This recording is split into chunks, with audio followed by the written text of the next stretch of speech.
by the end of 2020. So, how many people are dog lovers here? Yes! All right. And how many people know about Amendment 13? See, this is a smart crowd. I like that. Yeah. Unfortunately, about 9 out of 10 people that I speak to have no idea that Amendment 13 or dog racing is even on the ballot. So that's our job. We're trying to get the message out to let everybody know, because we have overwhelming support. I mean, there's very few people that are like, let's exploit dogs. Yeah, sure. No. Most people are in favor of it. And in case you're not sure, and we get a lot of questions about what's the importance of ending dog racing. Well, there's some concerns. Some of them are animal welfare concerns. Particularly, I'll throw out some numbers to you. Don't mean to scare you, but this is the bad news. Since 2013, when Florida mandated that they report fatalities on the tracks in Florida, we've had nearly 500 greyhounds die on the tracks, okay? And that does not include dogs that are injured, taken off-site, and euthanized, because they don't have to report them. These are ones that are just dead on the track, so it's a very conservative number. As far as injuries, we really don't have an accurate number because the racing industry has fought and successfully to prevent any kind of injury reporting in the state of Florida. We're only one of only 2 states that does not require injury reporting. There is one track, though, that is mandated because Seminole County has passed a local ordinance forcing them to report their injuries, and that just passed last May. And since then, they've had 87 injuries, including 64 broken bones, 5 deaths. So if you extrapolate that across the state, we're talking thousands of dogs, over 8,000 dogs that are getting injured. So, you know, it's a very big concern. We're also concerned, you might have heard about some of the news stories about the drugging that's happening, which kind of brings in the whole legitimacy of the wagering anyway, right? So hundreds of dogs have been tested positive, some with cocaine. In the state, it's routine for the trainers to inject methyl testosterone into the females to keep them out of heat so that they can continue to race, okay? We're the only place that does that. It's an anabolic steroid, and it's illegal outside of Florida. There's many different ways you can keep a female dog out of heat, but it's cheap. And, you know, if you get a little boost in your dog's performance, you know, why not? Right? Unfortunately, there's a lot of, long-term problems with giving routine testosterone to a female dog. And like I said, it's illegal outside of Florida, but not for the sake of the welfare of the dogs, I'm sure. It's more because they want to make sure that the wagering is fair, right? People are concerned that we don't know which dogs are being doped, so how legitimate is the wagering?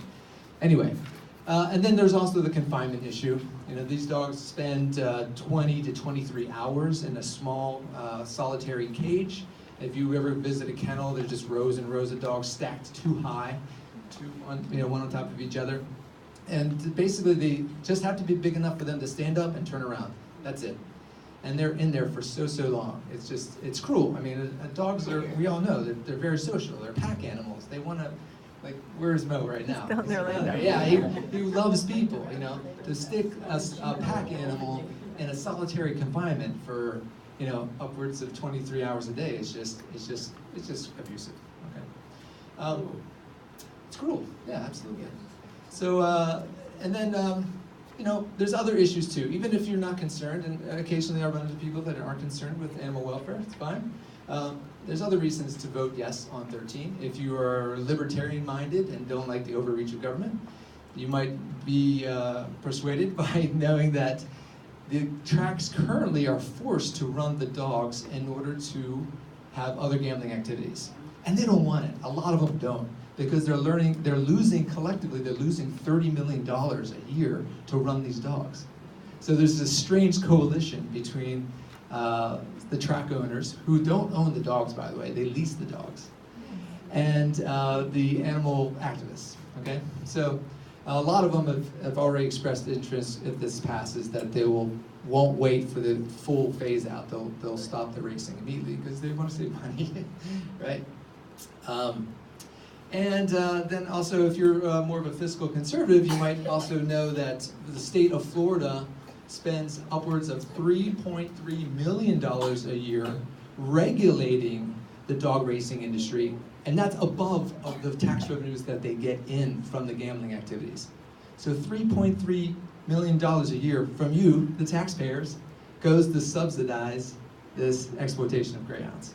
Okay? I think we can all agree there's plenty of other issues like red tide that we could be spending $3 million a year on, not running these dogs. It only benefits a small handful of people. Okay? So this is really a historic opportunity. I can't stress this enough. And dog racing is something that's been battled in Tallahassee for years and years and years. I'm sure some of you are aware of that. And there's just too much money in politics. It just never happens. There's never any political will to get anything done. So what we did last year is we went around the state with the Constitutional Revision Commission and just argued our case, and we got on the ballot. And then you might have heard a judge in Tallahassee knocked it off, and we were concerned about that. An ally of our campaign, Pam Bondi, saved it by filing an immediate appeal. This is a bipartisan issue, by the way. Filed an immediate appeal and brought it to the Supreme Court, and we won. We just got our decision last Friday. They overturned the lower court, so it is definitely on the ballot. There's no doubt about it. What's that? Pam Bondi did that? Pam Bondi did that. In fact, you can look through the whole list of endorsers, which I'll be happy to show you. It crosses all the political spectrum. We have Laura Trump is one of our endorsers. Mike Huckabee is one of our endorsers. Okay, I mean, it doesn't matter what. Everybody loves dogs. This is an easy sell for most crowds. But this is very historic because, as you probably know, the Constitutional Revision Commission only comes together once every 20 years. So if it doesn't happen now, it's not going to happen, right? So, and the other big point about it is that why it's so important in Florida and why it's such a big battle is because there's only 17 tracks left in the United States. 11 are in Florida. That's why this is, all eyes are on Florida. Okay? There's big money pouring in from the racing industry all across the United States, all across the world. Okay? So this is going to be a historic battle. It's so important. We have 8,000 dogs that are currently being raced in Florida, and this is our chance to basically set them free, find them loving homes. Okay? Yes, sir. When you look at all these amendments that are on this year, Yes. a lot of people argue that a lot of the amendments the language could be a little bit deceptive. Yes. So, in your own words, what if we vote yes on this? Yes. Okay, what are we getting for the yes vote? What exactly will happen?